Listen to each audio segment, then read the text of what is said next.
Well, hello there. Ready to learn how to work the Serendipity Stitch? Terrific. Let's go ahead and dive in. So you can see that I'm using blue thread just like the stitches on your diagram are marked in blue. And we're going to be working this pattern in horizontal rows. The first thing we're going to do is work those stitch units that look like mosaic stitch units. And then we'll come back and fill in the gaps with pink thread for those stitch units that are marked in pink on your stitch diagram. I'm using Vineyard Merino wool as usual on 13 mesh canvas, so you'll be able to see the individual stitches in each unit. You won't see full coverage, so that's on purpose though. It's so that you can see the individual stitches and how the pattern is established. All right, so the very first thing we have to do is a reverse tent stitch. So I'm going to come across one canvas intersection, take my needle through to the back, and there we have the first stitch on our stitch diagram, the first stitch in the first unit on the first row. The second stitch, I simply come over to the left one canvas thread, bring my needle through to the front, and this stitch is worked over two canvas intersections. So there's 1, 2, I'm going to take my needle through to the back.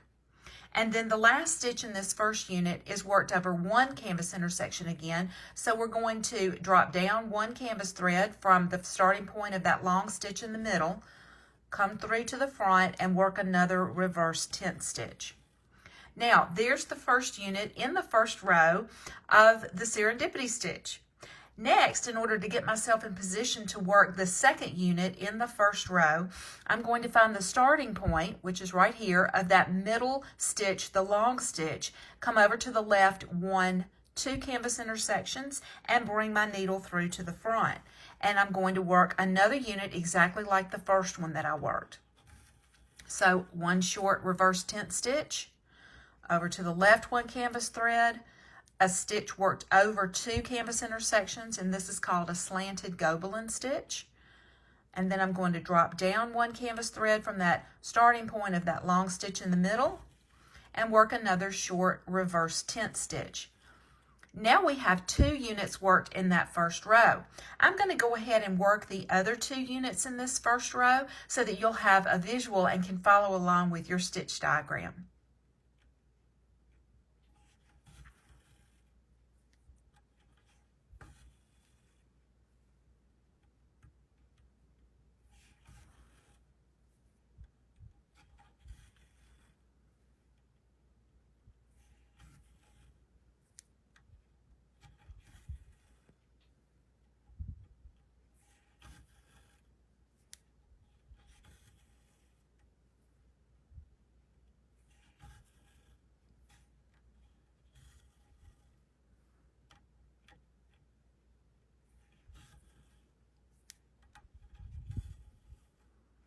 And there we have the first row of the Serendipity Stitch. Now I'll show you how to work from left to right and get your second row in position so that you can complete the pattern. In order to work my way back across from left to right, I'm going to use my first row as a reference point. And I can look at my diagram and notice that the starting point for the first stitch in the second row is 3 canvas threads below the starting point for this last stitch in the first row. So there's the last stitch in the first row. I'm going to come down 1, 2, 3 canvas threads, bring my needle through to the front, and now I'm going to work a reverse tent stitch. Next, I'm going to work a long stitch in the middle, and I'm going to jump up one canvas thread from my starting point of this first stitch in the second row. I'm going to go across 1, 2 canvas intersections and take my needle through to the back. And to finish the unit off, I'll come over to the right one from where I started that long stitch in the middle and work a short reverse tent stitch. So you'll notice that these stitches, or these units rather, are stacking on top of each other, and there's a canvas thread in between, or you'll see that as I get these others worked. So what we have to do now is just continue working this pattern across the row until we get to the end. And you would, if you were working this stitch on a canvas, you would simply fill in the space painted on your canvas with the stitch pattern. And of course, this is a two-step stitch, so you're going to work this first step first, and then you'll go back, and which are the numbered stitches on your diagram, and then you'll go back and you'll fill in the gaps created by this pattern with the stitches that are designated with letters on your stitch diagram. Right. So again, we have stitch units from step 1 stacked on top of each other with one canvas thread in between. I'm going to go ahead and work one more row of these blue stitch units so that you'll be able to really see how the pattern is established when we go back in to fill in the gaps with the pink stitches for step 2. Alrighty, there is step 1 as you have it illustrated on your stitch diagram. Now let's dive in and work step 2. When you look at your stitch diagram, you'll notice that the long stitches on the diagram for step 2 share holes with the short stitches in that we created in row or step 1.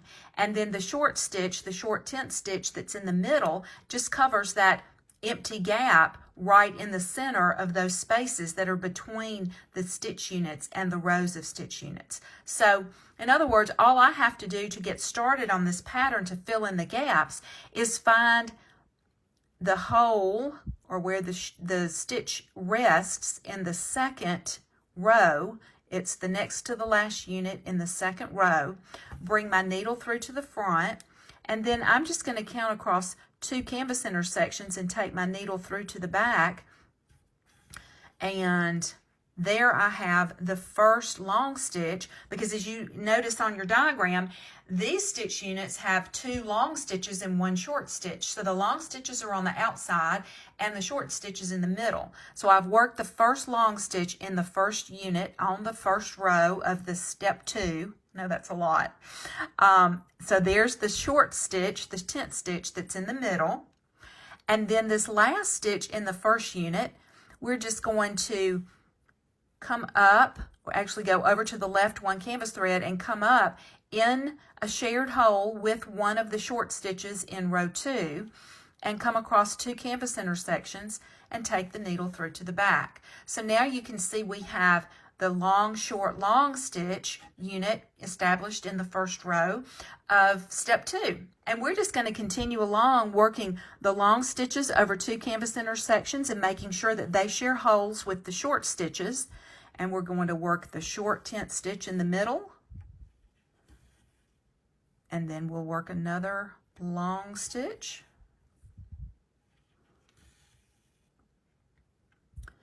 And something to pay attention to is that the slant, obviously, of these stitches is going in the opposite direction of the slant of the stitches in step 1. So these stitches are leaning to the right, whereas the stitches in step 1 are leaning to the left. Now there is the first row of step 2.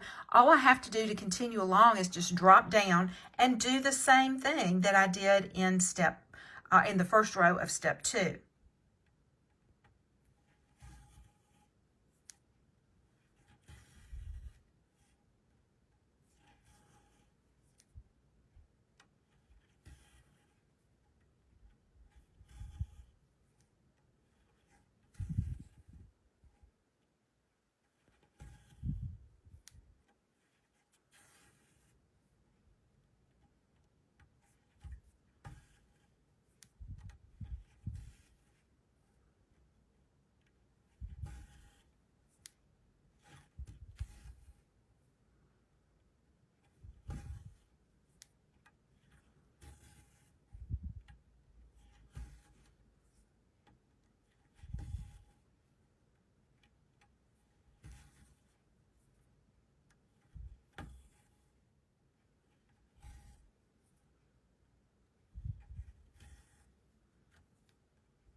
And that, my friend, is how you work the Serendipity Stitch.